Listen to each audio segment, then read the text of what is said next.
Nunca olvidaré aquella tarde de octubre en Madrid.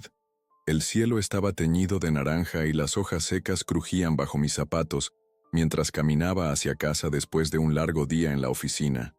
Mi nombre es Carlos Mendoza, un arquitecto de 42 años con una vida que cualquiera consideraría perfecta. Un buen trabajo, una casa en el barrio de Chamberí y 15 años de matrimonio con Elena, mi compañera desde la universidad. Aquel día había salido temprano del trabajo para sorprender a Elena por nuestro aniversario. Llevaba en el bolsillo las llaves de una cabaña en la Sierra de Guadarrama que había reservado para el fin de semana, y en la otra mano, un ramo de rosas rojas que había comprado en la floristería de Doña Consuelo, la misma donde compraba flores cada ocasión especial. El portal de nuestro edificio estaba silencioso, como siempre a esa hora. Subí los 4 pisos por la escalera, algo que Elena siempre me reprochaba con una sonrisa, diciéndome que para eso estaba el ascensor. A nuestra edad hay que cuidar el corazón, Carlos, me decía. Qué ironía pensar ahora en esas palabras.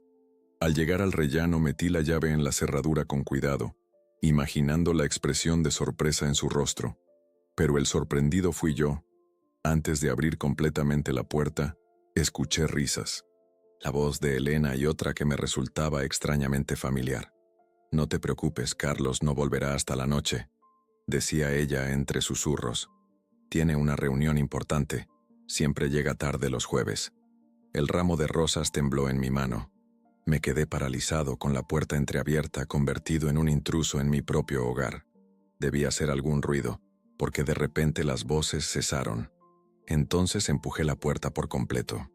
Elena estaba de pie en el salón con la blusa a medio abrochar, y junto a ella, acomodándose apresuradamente la corbata, estaba Javier Ruiz, mi socio y supuesto amigo desde hacía más de una década. Nuestras miradas se cruzaron, la de Elena, aterrorizada, la de Javier, avergonzada, la mía, supongo, devastada. El tiempo pareció detenerse en aquel instante, como si el mundo entero contuviera la respiración. «Carlos», murmuró Elena, con una voz que ya no reconocía. «No es lo que piensas». Qué frase más gastada. Qué manera más patética de intentar negar lo evidente.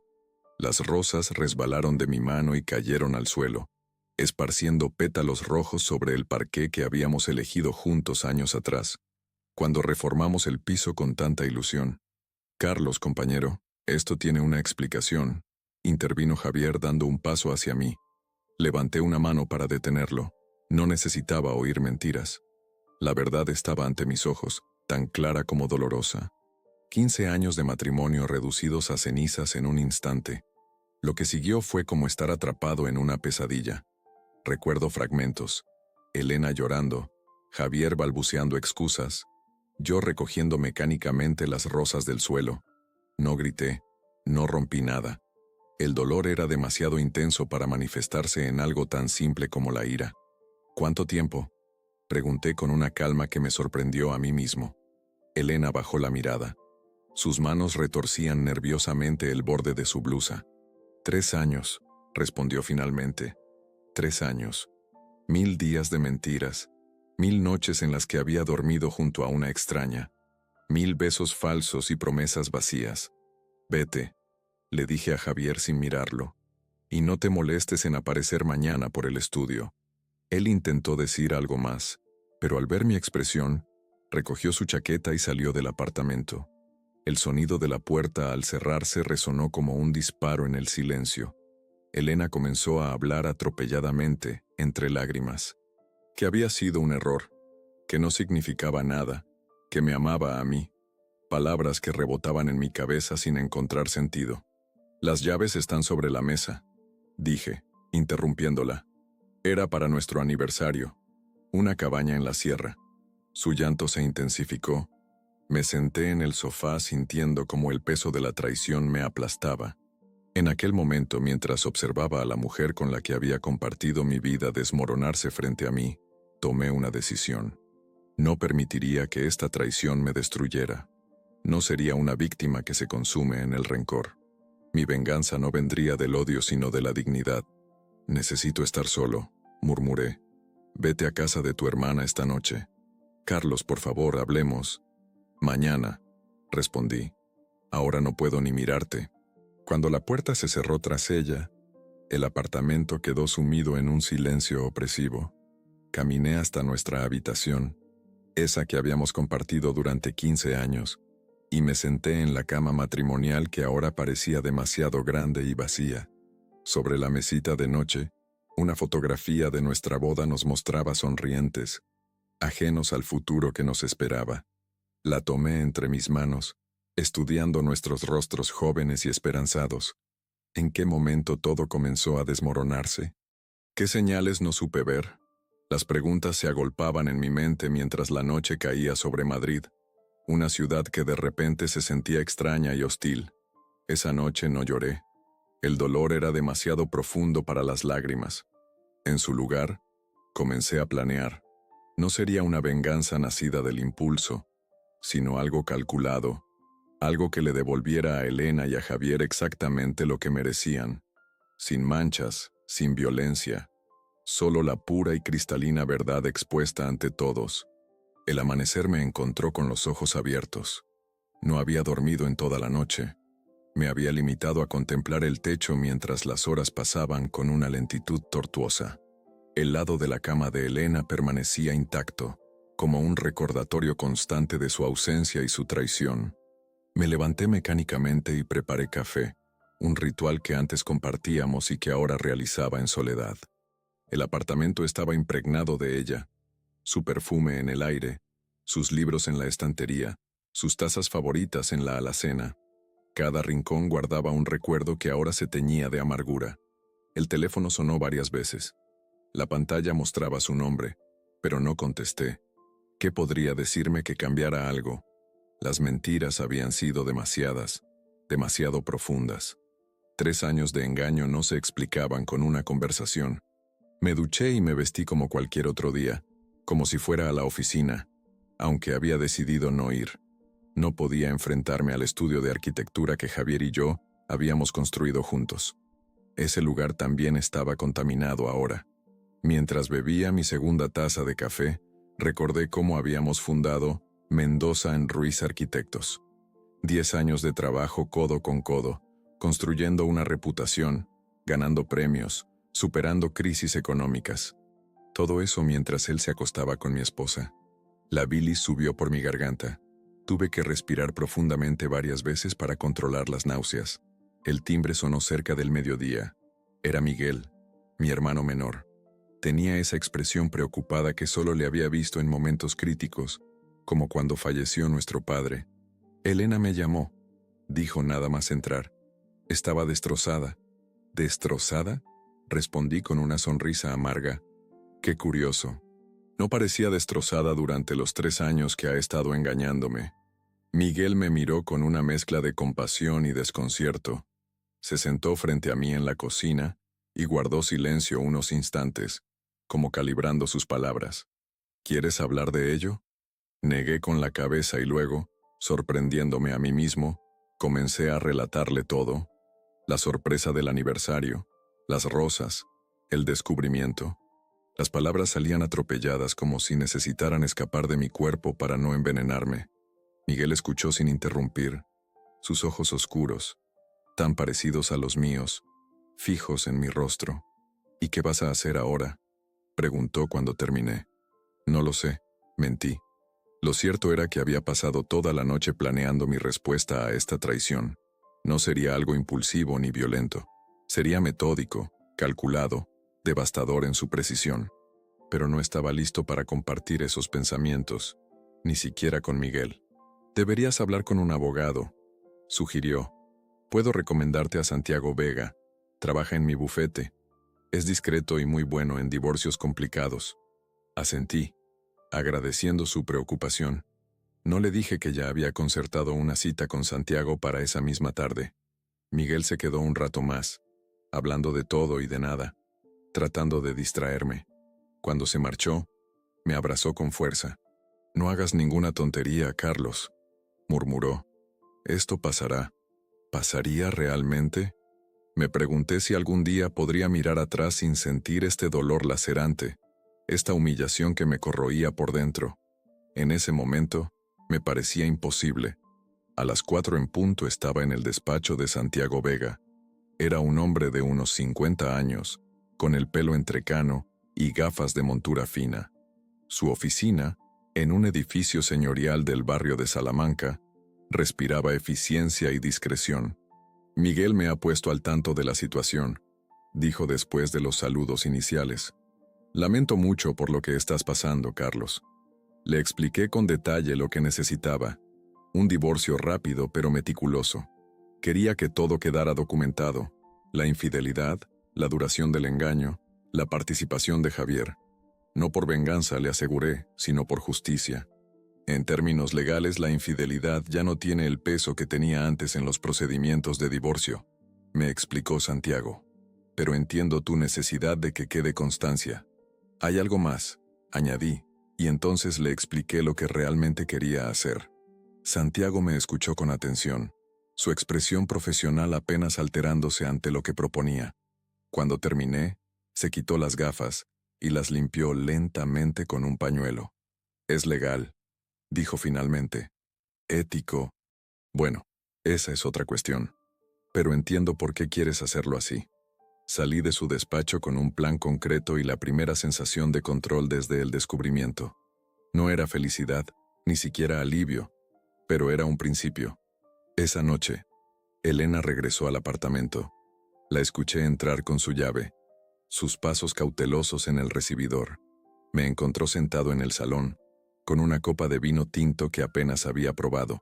Carlos, dijo con voz temblorosa, necesitamos hablar. La miré realmente por primera vez desde el descubrimiento. Tenía los ojos hinchados de llorar y parecía haber envejecido años en un solo día.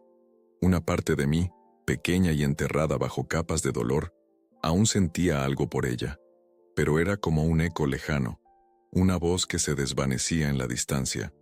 Siéntate, le indiqué, señalando el sillón frente a mí. Se sentó al borde, como si temiera instalarse demasiado cómodamente. Sus manos no dejaban de moverse, retorciendo el asa de su bolso. Lo siento tanto, Carlos, fue un error terrible. No sé cómo pude... 3 años no son un error, Elena. La interrumpí. Es una elección. Una que hiciste cada día, cada vez que me mirabas a los ojos y mentías. Te quiero a ti, insistió con desesperación. Siempre has sido tú. Lo de Javier no significaba nada. Si no significaba nada, ¿por qué arriesgarlo todo? Pregunté, genuinamente curioso. ¿Por qué destrozar 15 años juntos por algo sin importancia? No supo qué responder. Las lágrimas corrían por sus mejillas, pero no sentí el impulso de consolarla como habría hecho antes.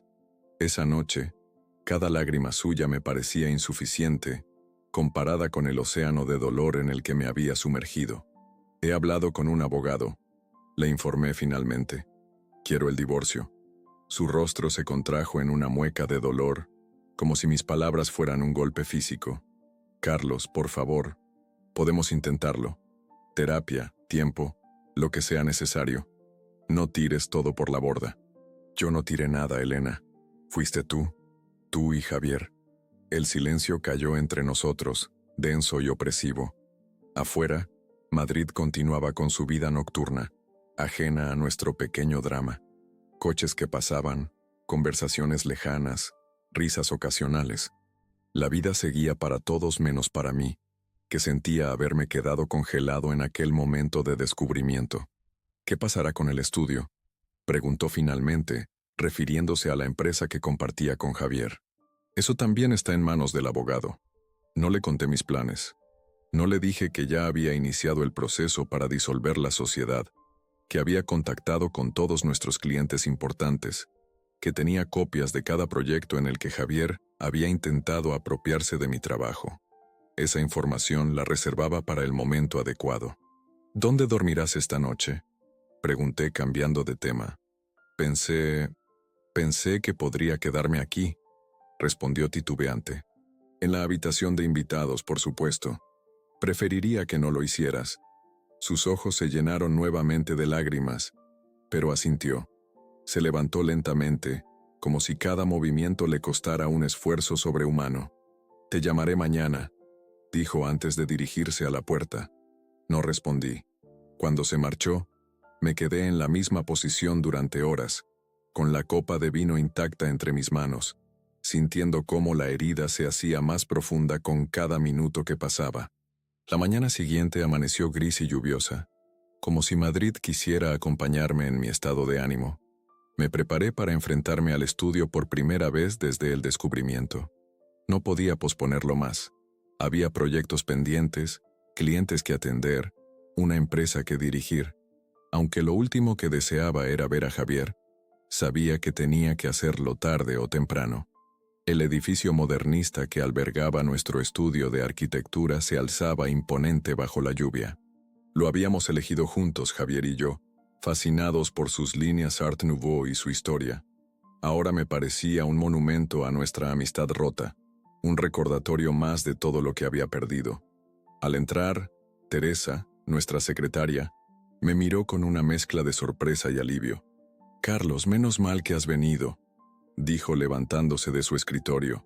Javier llamó diciendo que estaba enfermo, y tenemos la presentación del proyecto Alameda esta tarde.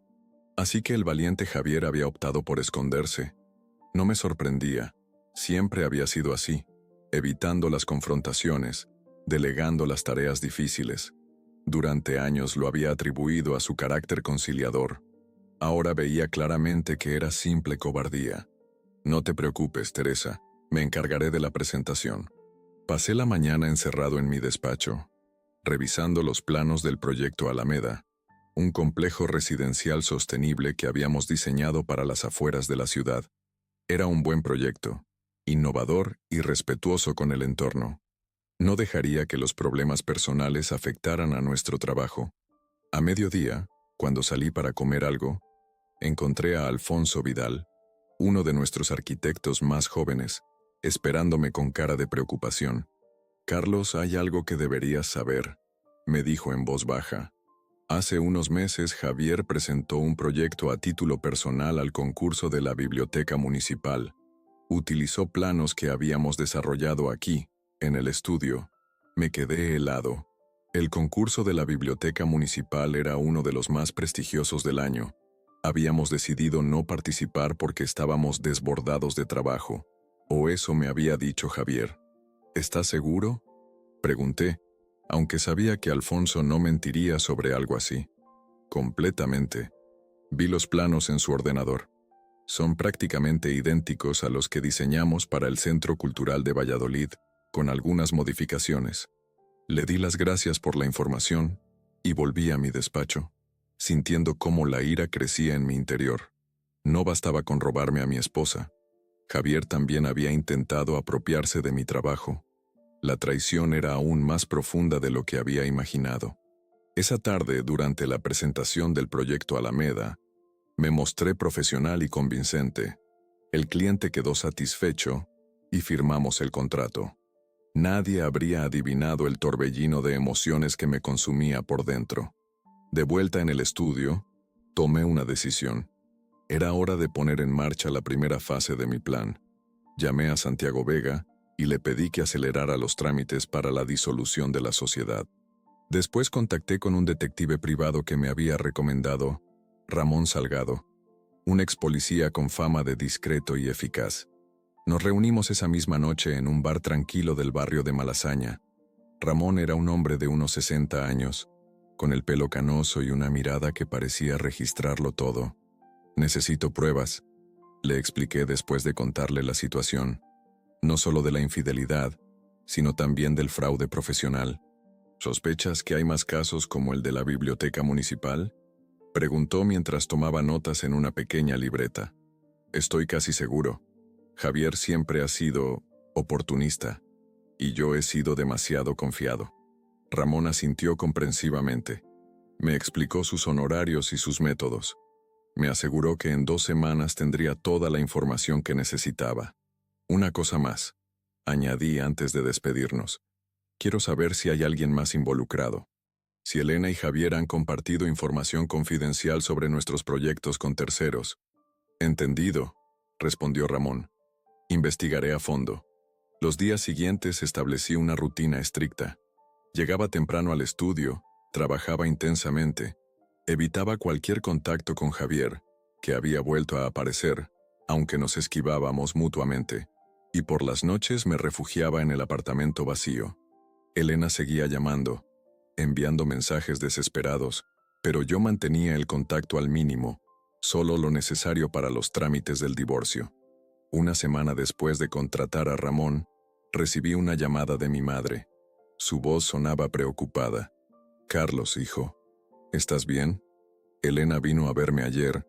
Estaba muy afectada. Mi madre, Carmen, era una mujer fuerte que había criado sola a 2 hijos después de que mi padre nos abandonara. Siempre había apreciado a Elena. La consideraba la hija que nunca tuvo. Estoy bien, mamá», respondí esforzándome por sonar tranquilo. «Las cosas con Elena se han complicado, pero lo superaré». Me contó lo que pasó. Dijo con suavidad. «Lo siento mucho, cariño. No merecías algo así». «¿Te contó todo?», pregunté, sorprendido por la sinceridad de Elena. «Sí, todo. Lo de Javier, lo del tiempo que llevaba ocurriendo. Está destrozada, Carlos. Sé que ahora no quieres oírlo, pero realmente está arrepentida». Sentí una punzada de dolor. Era extraño comprobar cómo, a pesar de todo, una parte de mí seguía preocupándose por ella. «El arrepentimiento llega tarde, mamá», respondí. «Demasiado tarde. ¿Has decidido ya qué vas a hacer?». «Sí», contesté, pensando en el plan que estaba desarrollando. «Pero prefiero no hablar de ello ahora». Mi madre respetó mi silencio. Antes de colgar, me pidió que fuera a cenar a su casa el domingo. Acepté, agradecido por tener su apoyo incondicional. El viernes de esa semana, Ramón me contactó. Tenía información importante que quería compartir en persona. Nos reunimos en el mismo bar de Malasaña. «He encontrado varias cosas que te interesarán», dijo, deslizando un sobre grueso sobre la mesa. «En primer lugar, tu socio no solo se apropió del proyecto de la biblioteca municipal. He documentado al menos 3 casos más en los últimos 2 años». Abrí el sobre y examiné su contenido. Fotografías de planos, copias de correos electrónicos, documentos de presentación de proyectos. Todo claramente identificable como trabajo de nuestro estudio, presentado por Javier como propio. «En cuanto a tu esposa», continuó Ramón, «su relación con Javier es más compleja de lo que imaginabas. Ella ha estado actuando como intermediaria con algunos clientes, a espaldas tuyas». Me mostró fotografías de Elena reuniéndose con personas que reconocí como potenciales clientes que supuestamente habían rechazado trabajar con nosotros. En realidad, Javier y Elena los habían desviado hacia proyectos paralelos que mi socio gestionaba en solitario. «Y hay algo más», añadió Ramón sacando otro sobre. «Esto es más personal». Dentro había más fotografías. Elena y Javier en diversos lugares a lo largo de los años. Restaurantes, hoteles, incluso un viaje a París que Elena me había dicho que era un retiro de yoga con sus amigas. Verlos juntos, sonrientes, cómplices, fue como recibir un puñetazo en el estómago. «Gracias, Ramón», dije guardando toda la documentación. «Has hecho un excelente trabajo». «Hay una última cosa», dijo, bajando la voz. «Descubrí que tienen planes de abrir su propio estudio. Ya han registrado el nombre. Ruiz Ain Mendoza Arquitectura». «¿Mendoza?», pregunté confundido. «Sí, ella está usando tu apellido para el nuevo negocio. Supongo que les pareció buena idea mantener parte de la marca que ya conocen los clientes». Sentí una oleada de indignación. No solo me habían traicionado personal y profesionalmente, sino que además planeaban aprovechar mi nombre, mi reputación para su nuevo negocio. Era el colmo del descaro. «¿Cuándo tienen previsto abrir?». «Según la documentación que encontré, en unos 3 meses. Están esperando a cerrar algunos tratos importantes antes de dar el paso». 3 meses. Tiempo suficiente para lo que tenía en mente. Esa noche, mientras organizaba toda la información que me había proporcionado Ramón, recibí una llamada de Santiago Vega, mi abogado. «Carlos, tenemos un problema», me dijo sin preámbulos. «Tu socio ha intentado transferir fondos de la cuenta corporativa a una cuenta personal. Lo hemos bloqueado a tiempo, pero es una señal de que está preparándose para algo». «Lo sé», respondí, y le conté lo que había averiguado sobre el nuevo estudio. «Esto cambia las cosas», dijo Santiago después de un momento de reflexión.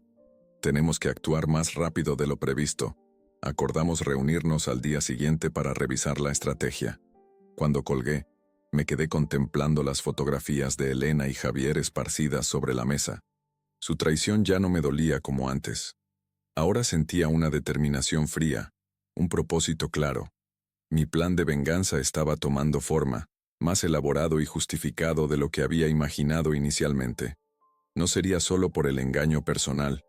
Ahora también se trataba de justicia profesional, de proteger todo lo que había construido con tanto esfuerzo durante años. Esa noche, dormí profundamente por primera vez desde el descubrimiento. Ya no era una víctima, era un hombre con un plan. El domingo acudí a casa de mi madre en Chamartín, como le había prometido. La encontré en la cocina preparando cocido madrileño, mi plato favorito desde niño. El aroma familiar me transportó por un instante a una época más simple, cuando el mayor problema era aprobar matemáticas o conseguir que María Luisa, la chica del instituto, me prestara atención. «Te veo mejor», comentó mi madre mientras me servía un vaso de vermut con un par de aceitunas, nuestro ritual de los domingos. «Estoy mejor», confirmé, y no mentía del todo. El dolor seguía ahí, pero ahora estaba acompañado de una claridad mental que me resultaba reconfortante. Durante la comida hablamos de Miguel, de su trabajo en el bufete, de sus hijos. Mi madre evitó mencionar a Elena, aunque notaba que quería preguntarme más sobre nuestra situación.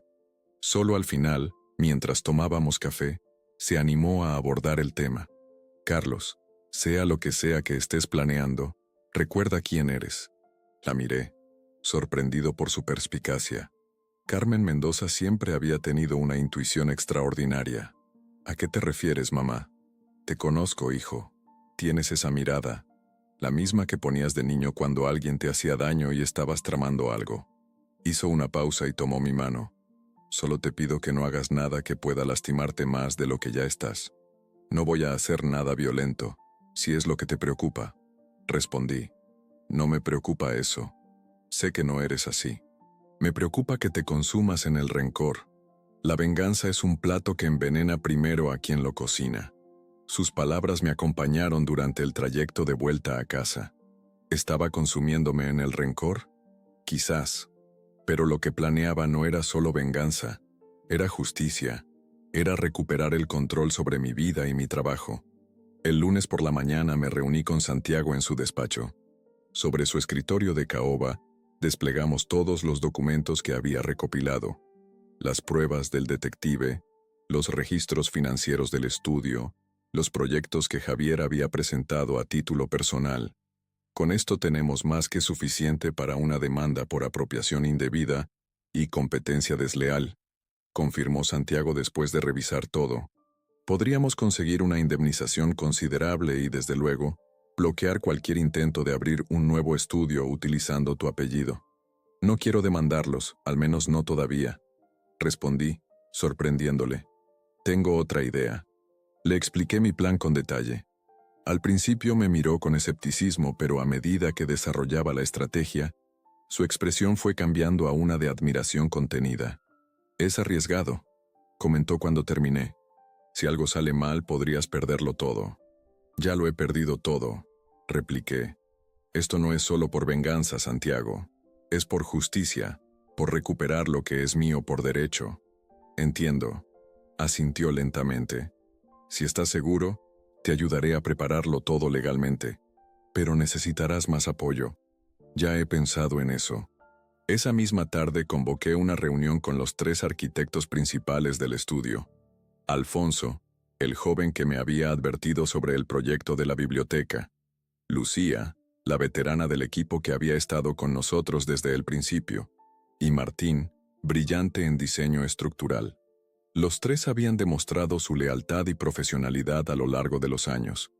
Nos reunimos en una sala de conferencias que habíamos alquilado en un hotel, lejos del estudio. Les expliqué la situación sin dramatismos, presentándoles las pruebas de las actividades de Javier. Sus reacciones fueron desde la indignación de Alfonso hasta la decepción silenciosa de Lucía. «¿Qué piensas hacer?», preguntó finalmente Martín. «Fundar un nuevo estudio», respondí. «Y quiero que vengáis conmigo». Les presenté mi propuesta. Cerraríamos la actual sociedad. Yo me quedaría con los proyectos principales, algo que podía exigir legalmente con las pruebas que tenía, y abriríamos un nuevo estudio donde ellos tendrían participación como socios minoritarios. ¿Y Javier?, preguntó Lucía. Se enterará cuando todo esté hecho. Los tres intercambiaron miradas. Finalmente, Alfonso habló. Cuenta conmigo. Nunca me gustó cómo Javier se atribuía el mérito de proyectos colectivos. Lucía y Martín también aceptaron. Antes de terminar la reunión les pedí discreción absoluta. Nadie, absolutamente nadie en el estudio, debía sospechar nada. Durante las siguientes 2 semanas, llevamos una doble vida profesional. De cara al exterior, todo funcionaba con normalidad en Mendoza en Ruiz Arquitectos. Javier y yo manteníamos una cordialidad forzada, limitando nuestra interacción al mínimo indispensable. Mientras tanto, Santiago preparaba toda la documentación para la nueva empresa, Mendoza Arquitectura, y gestionaba los contratos con los clientes principales para la transición. Elena seguía intentando contactarme. Sus mensajes habían pasado de la súplica desesperada a un tono más resignado. Finalmente accedí a verla una tarde en una cafetería cerca del Retiro. La encontré más delgada, con ojeras pronunciadas, pero aún así, hermosa. El corazón me dio un vuelco al verla, un reflejo condicionado por 15 años de amor que ni siquiera la traición había logrado borrar completamente. Gracias por venir, dijo con una sonrisa tímida mientras removía su café. No sabía si aceptarías. ¿De qué querías hablar, Elena? De nosotros, de la posibilidad de intentarlo de nuevo. La miré en silencio, buscando en su rostro a la mujer que había creído conocer. Ya no estaba allí. O quizás nunca había existido. No hay un nosotros, respondí finalmente. Lo destruiste cuando decidiste acostarte con mi socio durante 3 años. Fue un error terrible, admitió, con lágrimas asomando en sus ojos. No tengo excusa, pero te sigo queriendo, Carlos. Siempre has sido tú. ¿Y el nuevo estudio que planeas abrir con Javier?, pregunté, disfrutando de su expresión de sorpresa. ¿Ruiz and Mendoza Arquitectura? ¿También es parte de tu amor por mí? Su rostro palideció. Abrió la boca para decir algo, pero no encontró palabras. Lo sé todo, Elena. Cada mentira, cada traición, cada plan que habéis hecho a mis espaldas. No es como piensas, balbuceó finalmente. El estudio fue idea de Javier. Yo solo... ¿Tú solo qué? ¿Accediste a usar mi apellido para aprovechar mi reputación? ¿Para robar a mis clientes? ¿Para destruir todo lo que he construido? No, yo nunca querría destruirte. Pero lo hiciste, dije, manteniendo la calma. Y ahora tendrás que vivir con las consecuencias. Me levanté, dejando un billete sobre la mesa para pagar los cafés. Elena me agarró la muñeca. ¿Qué vas a hacer? Ya lo verás. La dejé allí, sentada sola, con el maquillaje corrido por las lágrimas. No sentí placer en su sufrimiento, solo una triste confirmación de que la mujer que había amado era una completa desconocida para mí. Al día siguiente recibí una llamada de Ramón Salgado, el detective. Tengo algo que deberías ver, me dijo. Es sobre tu socio y un proyecto llamado Torre Solaria. Nos encontramos en una cafetería discreta. Ramón me entregó un pendrive. Son correos electrónicos entre Javier y un constructor llamado Ernesto Valverde. Están amañando la licitación del proyecto Torre Solaria. Tu socio ha aceptado modificar los requisitos técnicos para favorecer a la empresa de Valverde a cambio de una comisión del 15%. Revisé los correos en mi portátil. Eran explícitos, sin lugar a dudas. Torre Solaria era un proyecto de remodelación urbana del Ayuntamiento de Madrid, valorado en varios millones de euros. El amaño de la licitación no solo era inmoral, sino directamente ilegal. ¿Está Elena involucrada en esto?, pregunté. No he encontrado ninguna evidencia que la vincule a este asunto en concreto, respondió Ramón. Parece ser cosa exclusiva de tu socio. Esta información cambiaba el panorama. Ya no se trataba solo de infidelidad o de competencia desleal. Ahora había un delito claro, documentado. Llamé inmediatamente a Santiago. Necesito que revises esto, le dije cuando nos encontramos en su despacho. ¿Cambia nuestro plan? Santiago examinó los correos con atención profesional. Lo cambia todo, confirmó. Esto es corrupción en una licitación pública. Podríamos llevarlo a la Fiscalía Anticorrupción. ¿Qué recomiendas? Acelerar nuestro plan original, respondió tras unos momentos de reflexión, pero añadir una nueva fase. Si jugamos bien nuestras cartas, no solo recuperarás tu negocio. Javier podría enfrentarse a cargos criminales. Aquella noche, solo en mi apartamento, reflexioné sobre el giro que habían tomado los acontecimientos.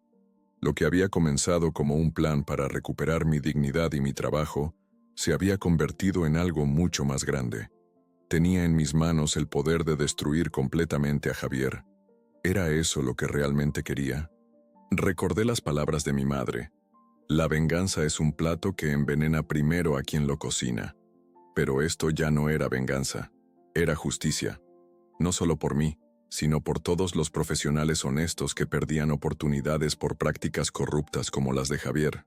Mi teléfono sonó. Era un mensaje de Elena. Necesitamos hablar.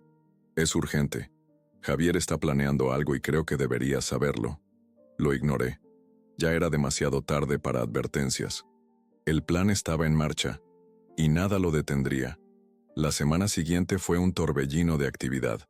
Santiago y yo trabajamos incansablemente, preparando cada detalle con precisión milimétrica. Nada podía fallar. El efecto sorpresa era esencial para que el plan funcionara. Alfonso, Lucía y Martín se encargaron de contactar discretamente a nuestros clientes más importantes. Les explicaron la situación sin entrar en detalles personales, enfocándose en las irregularidades profesionales de Javier. La respuesta fue mayoritariamente positiva. La reputación de integridad que había construido durante años jugaba ahora a mi favor. Mientras tanto, Javier parecía cada vez más nervioso. Lo notaba en las reuniones, en su forma de evitar mi mirada, en cómo susurraba por teléfono cuando creía que nadie lo escuchaba. Elena había dejado de intentar contactarme después de nuestro encuentro en la cafetería. Según me contó Miguel, que seguía en contacto con ella, estaba considerando mudarse temporalmente a Valencia, donde vivía su hermana. Todo estaba listo para el viernes, el día que había elegido para ejecutar mi plan. Esa mañana me desperté con una extraña calma. Me vestí con especial cuidado, traje azul marino de corte italiano, camisa blanca, corbata de seda gris perla, la armadura perfecta para la batalla que me esperaba. Al llegar al estudio, Teresa me recibió con su eficiencia habitual. Buenos días, Carlos. El señor Morales de Constructora Alameda ha llamado para confirmar la reunión de esta tarde, y hay un mensajero esperando para entregarle unos documentos personalmente. Gracias, Teresa. Hágalo pasar a mi despacho. El mensajero era en realidad uno de los ayudantes de Santiago, que traía los últimos documentos que necesitábamos. Los revisé rápidamente y los guardé en mi maletín. Todo estaba en orden. A las 11 en punto, como cada viernes, se celebraba la reunión semanal de coordinación. Todo el equipo se reunía en la sala de juntas para revisar el progreso de los proyectos actuales y discutir los futuros. Era el momento perfecto. Entré en la sala cuando ya estaban todos sentados, Javier presidiendo la mesa, como siempre, con su aire de falsa cordialidad. Los arquitectos, los diseñadores, los administrativos. 15 personas en total, el equipo completo de Mendoza en Ruiz Arquitectos.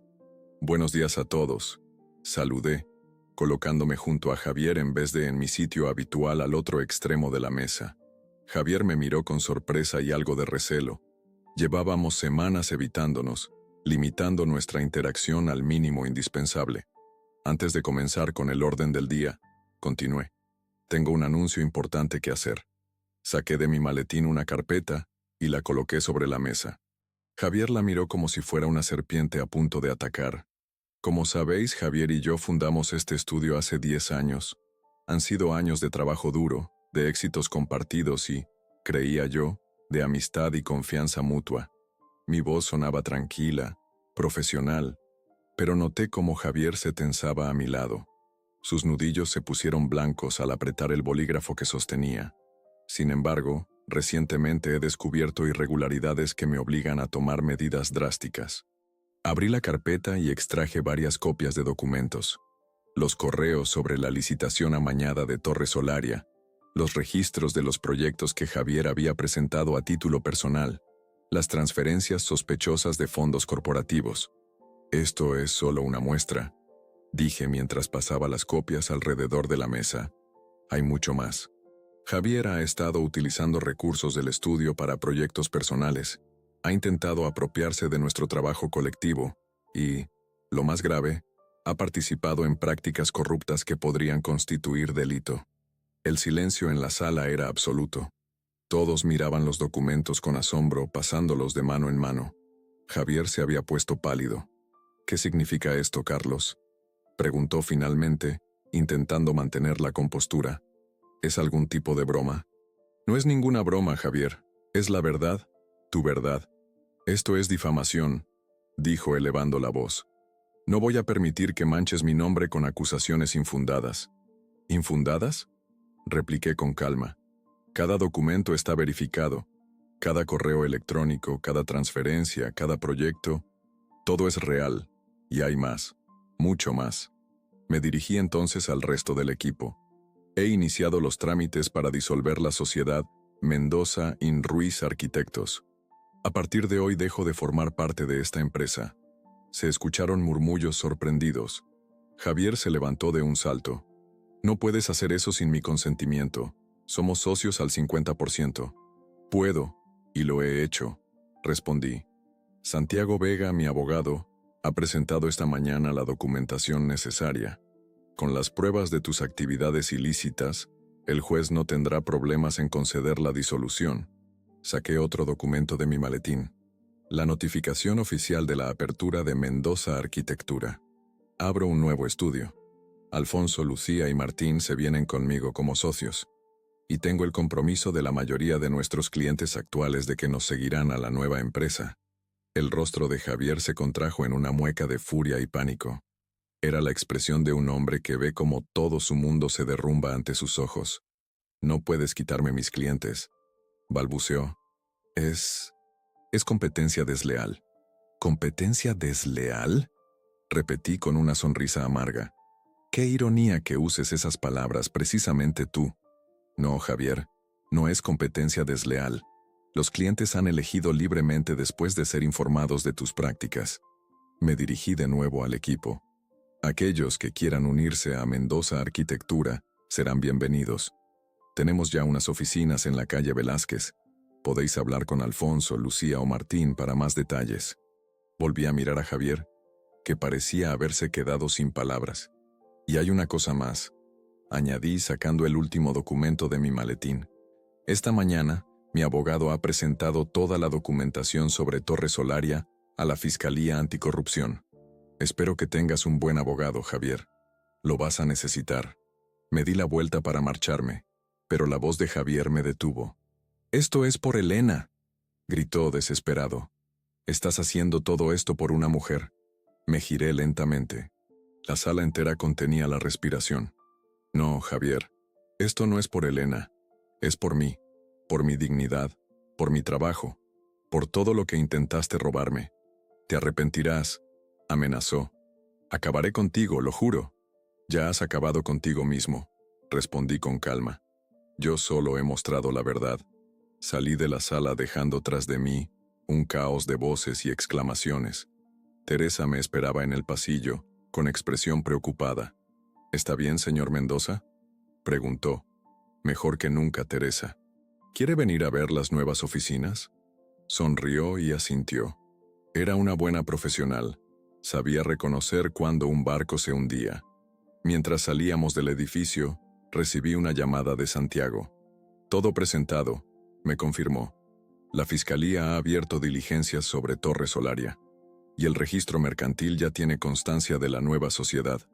Gracias, Santiago. No lo habría conseguido sin ti». «¿Cómo ha ido la reunión?». «Exactamente como esperábamos. Javier está acabado». Al colgar, sentí una extraña mezcla de emociones. No era la euforia que había imaginado, ni siquiera satisfacción completa. Era más bien una sensación de justicia cumplida, de equilibrio restaurado. Quizás mi madre tenía razón. La venganza no es un plato que se disfrute, sino una medicina amarga que a veces es necesario tomar. Esa tarde, cuando llegué a las nuevas oficinas de Mendoza Arquitectura, en la calle Velázquez, me sorprendió encontrar a casi todo el equipo allí. Solo 3 personas habían decidido quedarse con Javier, y una de ellas era su prima. Los demás habían votado con sus pies, eligiendo la integridad sobre la corrupción. Alfonso descorchó una botella de cava que había comprado para la ocasión. Por un nuevo comienzo, brindó alzando su copa. Por la verdad, añadí yo, mientras bebíamos y recorríamos las instalaciones, discutiendo planes y distribuyendo espacios, mi teléfono no dejó de sonar. Primero Miguel, luego mi madre, después varios clientes que habían oído rumores sobre lo sucedido. La noticia se extendía como la pólvora. El último mensaje fue de Elena. Acabo de enterarme de lo que has hecho. Javier está fuera de sí. Ha venido a mi apartamento gritando y amenazando. Tengo miedo. ¿Podemos hablar? Lo leí varias veces antes de responder. Llama a la policía si te sientes amenazada. Ya no puedo ayudarte más. Fue duro escribir esas palabras. A pesar de todo, una parte de mí seguía preocupándose por ella. Pero era una herida que debía sanar. Una dependencia emocional que tenía que cortar de raíz. Elena había tomado sus decisiones. Ahora debía vivir con las consecuencias, igual que Javier. Esa noche, cuando finalmente regresé a mi apartamento, estaba agotado pero en paz. Había recuperado mi trabajo, mi dignidad, mi futuro. La traición de Elena y Javier había sido un golpe devastador, pero también una oportunidad para reconstruir mi vida sobre bases más sólidas. Me serví una copa de vino y salí al balcón. Madrid se extendía ante mí, brillante y vibrante bajo el cielo nocturno. Sentí que volvía a formar parte de ella, que regresaba a la vida después de semanas sumido en un limbo de dolor y planificación. Mi teléfono sonó de nuevo. Era un número desconocido. Dudé un momento antes de contestar. «Diga». «¿Carlos Mendoza?», preguntó una voz femenina que no reconocí. «Sí, soy yo. Soy Laura Gómez, de El País. Me gustaría hablar con usted sobre las acusaciones contra Javier Ruiz relacionadas con el proyecto Torre Solaria». La noticia ya había llegado a la prensa. El escándalo estaba a punto de estallar públicamente. Mi venganza estaba completa. «Lo siento, no tengo comentarios por el momento», respondí. «Toda la información está en manos de la fiscalía». Colgué y apagué el teléfono. Mañana sería otro día, con nuevos desafíos y oportunidades. Pero esta noche, solo quería disfrutar de la quietud, del silencio después de la tormenta. Había ganado, pero no sentía euforia sino calma. La justicia no se parece a la venganza. Es más serena, más profunda, más duradera. Los días siguientes pasaron como un torbellino mediático. El caso Torre Solaria saltó a todas las portadas. Escándalo de corrupción en licitación pública. Arquitecto prestigioso implicado en amaño de concursos. La Fiscalía investiga irregularidades en proyecto millonario. El nombre de Javier aparecía en cada titular, su rostro en cada telediario. Intenté mantenerme al margen del escándalo, concentrándome en establecer el nuevo estudio, pero era imposible escapar completamente de la tormenta que había desatado. Periodistas llamaban constantemente, antiguos clientes pedían explicaciones, colegas del gremio querían conocer los detalles. Santiago se encargaba de gestionar la mayoría de estas comunicaciones, permitiéndome centrarme en lo que realmente importaba, reconstruir mi carrera y mi vida. Una mañana, mientras revisaba los planos para nuestro primer proyecto como Mendoza Arquitectura, un centro cultural sostenible en las afueras de Madrid, recibí una visita inesperada. Teresa entró en mi despacho con expresión preocupada. «Don Carlos, Elena está aquí. Insiste en verle». Dejé el lápiz sobre la mesa y respiré hondo. Era inevitable que este momento llegara, aunque había esperado tener más tiempo. «Hazla pasar, por favor». Elena entró con paso inseguro. Vestía un traje sastre gris, sobrio y elegante, pero su rostro reflejaba agotamiento. Las ojeras, apenas disimuladas por el maquillaje, hablaban de noches en vela. «Gracias por recibirme», dijo quedándose de pie frente a mi escritorio. «Sé que no tengo derecho a estar aquí». «Siéntate», le ofrecí, sorprendido por mi propia calma. ¿Quieres un café? No, gracias. No me quedaré mucho tiempo. Se sentó al borde de la silla como si temiera acomodarse demasiado. Sus manos, que antes siempre habían estado adornadas con anillos, ahora estaban desnudas. Incluso su alianza de matrimonio había desaparecido. He venido a despedirme, anunció tras un breve silencio. Me voy a Valencia. Mi hermana me ha conseguido un trabajo en su empresa de diseño de interiores. Asentí sin saber muy bien qué decir. Una parte de mí quería preguntarle por qué, después de todo, se había involucrado con Javier. ¿Qué había fallado entre nosotros para que buscara en otro lo que yo, aparentemente, no le daba? Pero otra parte, quizás más sabia, sabía que esas preguntas ya no importaban. Las respuestas no cambiarían nada. Te deseo suerte, dije finalmente. Carlos. Su voz se quebró. Lo que hiciste, exponer a Javier así, fue brillante. Terrible, pero brillante. No lo hice para impresionarte. Lo sé. Lo hiciste por justicia. Siempre has sido así, íntegro hasta la médula. Hizo una pausa. Debí valorar eso más. Un silencio incómodo se instaló entre nosotros. 15 años de matrimonio reducidos a frases corteses y verdades a medias. Javier ha sido imputado, comenté cambiando de tema. La fiscalía tiene pruebas sólidas. Lo sé. Me han llamado a declarar como testigo. Esto me sorprendió. ¿Estabas al tanto de lo de Torre Solaria? No directamente, respondió, bajando la mirada. Pero sospechaba que algo no era normal. Había demasiado dinero, demasiada opulencia repentina.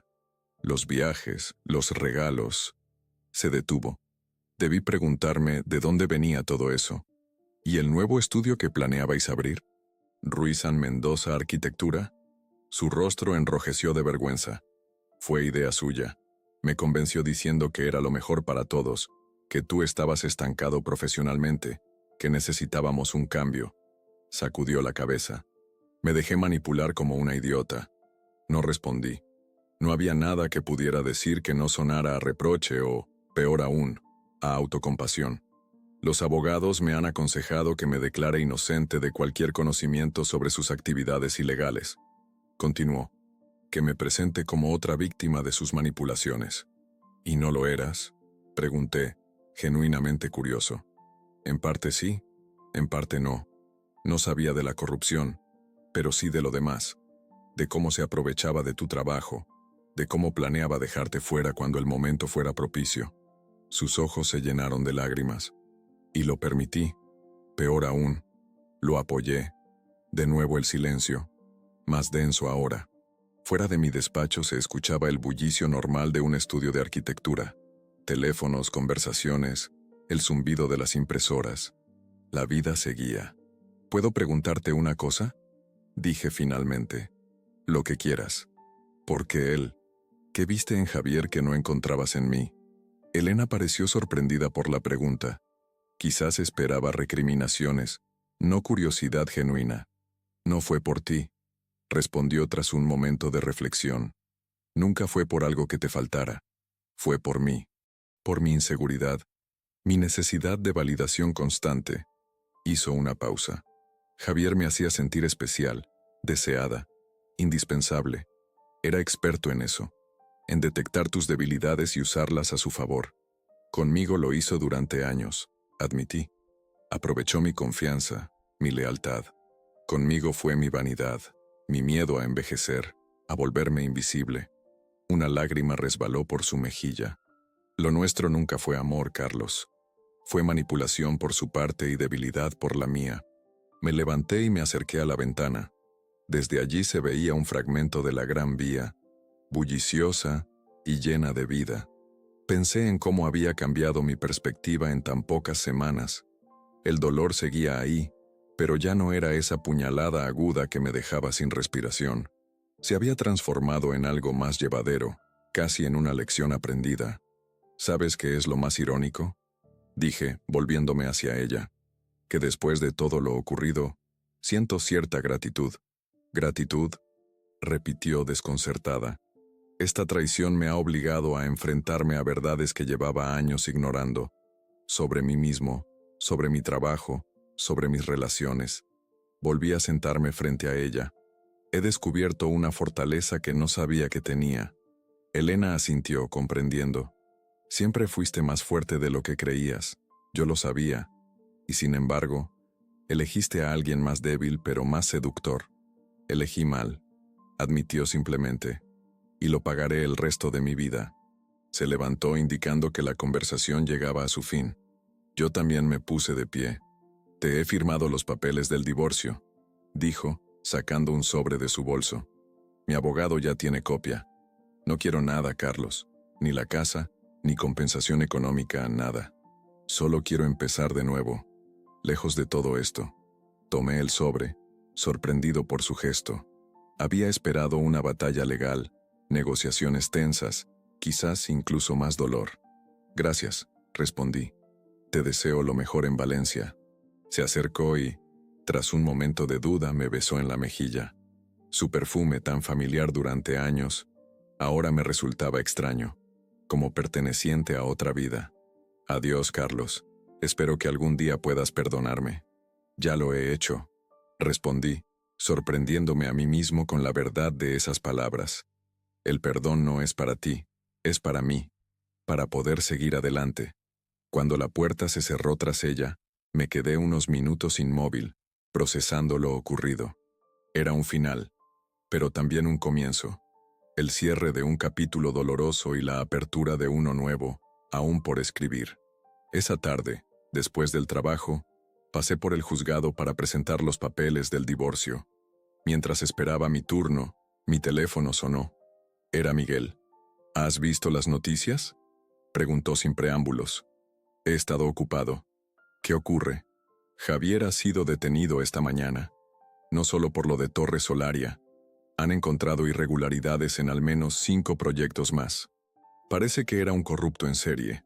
La noticia no me sorprendió tanto como podría haberlo hecho semanas atrás. De alguna manera, siempre había sabido que Javier tenía esa vena oscura, esa disposición a cruzar líneas por beneficio propio. ¿Estás bien?, preguntó Miguel ante mi silencio. Sí, estoy bien. Y era cierto, realmente bien. Elena me llamó para despedirse. Se va a Valencia. Lo sé. Pasó por el estudio esta mañana. ¿Y cómo fue? Civilizado, triste, necesario. Miguel guardó silencio un momento. Estoy orgulloso de ti, hermano, dijo finalmente. Muchos en tu lugar habrían enloquecido. Habrían buscado venganza violenta. Tú has mantenido la dignidad y has conseguido justicia limpia. Gracias, Miguel. Significa mucho viniendo de ti. Al colgar sentí una extraña sensación de ligereza, como si un peso que había estado cargando durante años, no solo desde el descubrimiento de la traición, sino desde mucho antes, se hubiera evaporado. Esa noche, mientras cenaba solo en mi apartamento, que ya no me parecía tan vacío como antes, recibí un último mensaje de Elena. Gracias por tu perdón. No lo merezco, pero lo valoraré siempre. Cuídate, Carlos. No respondí. No hacía falta. Nuestra historia había terminado, y aunque el final había sido doloroso, ahora podía mirar hacia atrás sin resentimiento.